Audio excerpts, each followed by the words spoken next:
Live from downtown Detroit, Local 4 News at 11 starts now.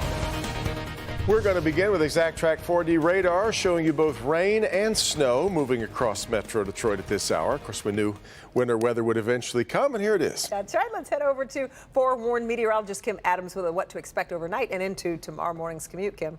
Well, we expect the rain-snow mix to continue across southeast Michigan, at least for the next several hours. Right now, Exact Track 4D radar showing rain in most of Wayne County, extending up into parts of the southern part of Macomb County as well. So in downtown Detroit, light rain, same thing in Ecorse into the downriver area, and then as far north as Warren and Sterling Heights. Then we get into a little bit of a rain-snow mix. In fact, in Macomb County right now, you have a little bit of everything. You've got rain, and then you get to New Haven, and you have a rain-snow mix.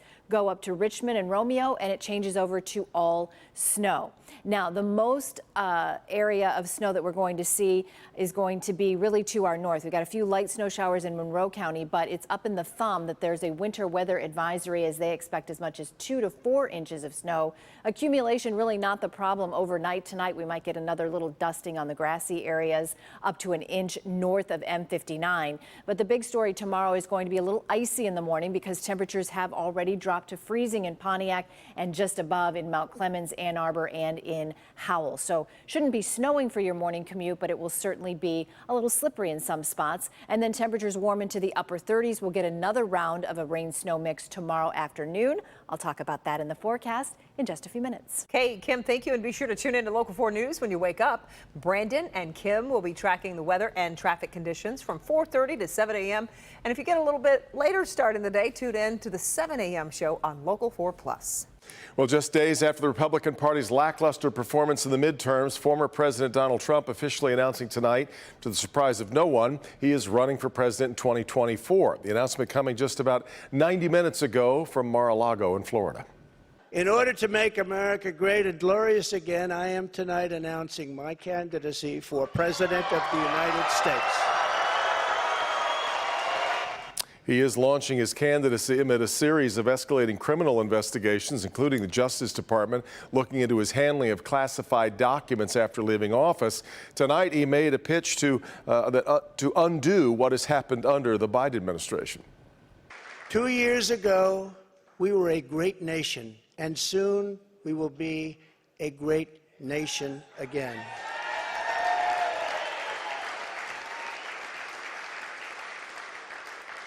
The decline of America is being forced upon us by Biden and the radical left lunatics running our government right into the ground. This decline is not a fate we must accept. If he is successful in another run, he would become just the second U.S. president in history to serve 2 non-consecutive terms, the other being Grover Cleveland, who won the presidential elections of 1884 and then in 1892.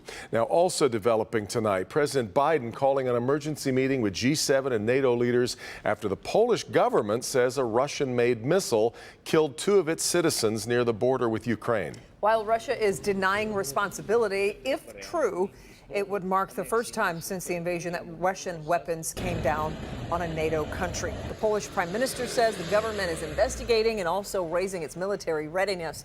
President Biden spoke from the G20 summit in Bali late tonight, saying the U.S. will make sure it figures out exactly what happened. There is preliminary information that contests that. I don't want to say that till we completely investigate, but it is.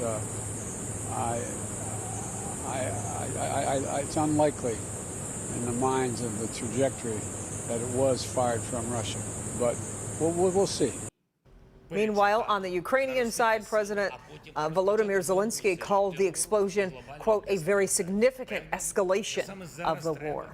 Well, for the second time in a week, Detroit police have shot someone. This time it was a suspect on the run from officers. The suspect did survive, now at the hospital. Mara McDonald live near Joy Road in Strathmore on the city's west side. It was officers from the 2nd precinct involved here, Mara. Devin, that's what the chief is telling us, that it was officers from the 2nd precinct assigned to ceasefire who were out here along Joy Road near Strathmore on routine patrol.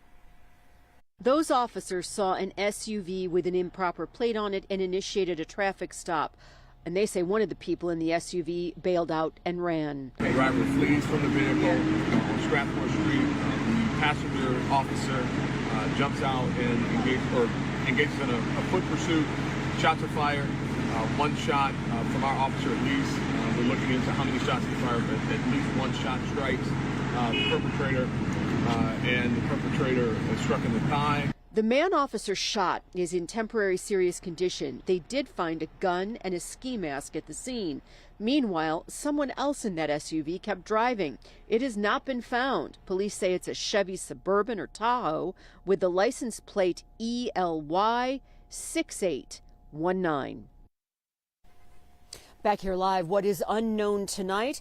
Did the man that police shot fire at them?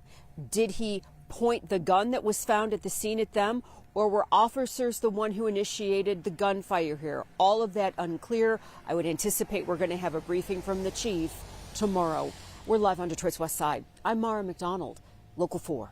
Hey, Mara, thank you. Well, it has sat vacant for years, but a nonprofit wants to buy the old Cooley High School building and turn it into something that could benefit the entire community, it says. Pamela Osborne is live there tonight. Pamela, so what's stopping the sale from going through here? Kimberly, it all comes down to dollars, hundreds of thousands of them, really. Life Remodeled, it's the group, that nonprofit you were mentioning. They came to an agreement with the city to purchase this property for $400,000. But that property recently appraised for more than $900,000. And that fear that the building is being undersold, one of the main reasons why a decision was not made tonight.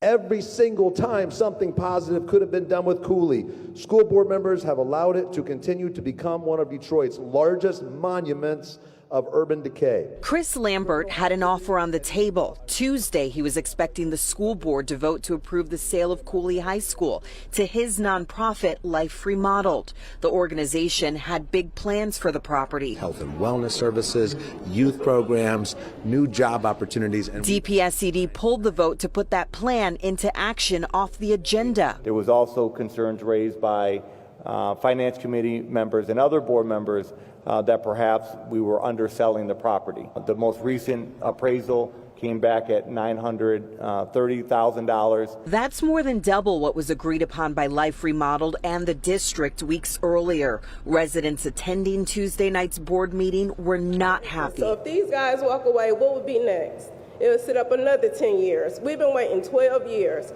and y'all won't even do the bare minimum. Y'all won't even secure the property. So why y'all won't let them get it if y'all won't do nothing with it?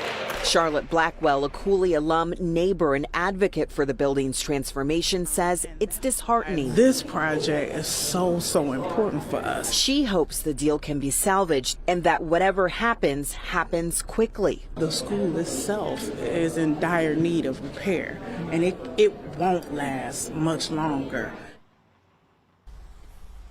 And this has been pretty frustrating for residents who fought so hard and got so close to seeing something positive come and occupy this space. And then now just to have this uncertainty yet again. But it's the dedication of the residents, the people of this community, that is the reason why Chris Lambert says he will go back to the negotiating table with the city, or not the city, but the school board. Still no word on how long those negotiations will take and when the board may decide to vote on this issue. Again, reporting live tonight in Detroit, I'm Pamela Osborne, Local 4. Yeah, but great to hear so many passionate voices about this too. Pamela, we appreciate it.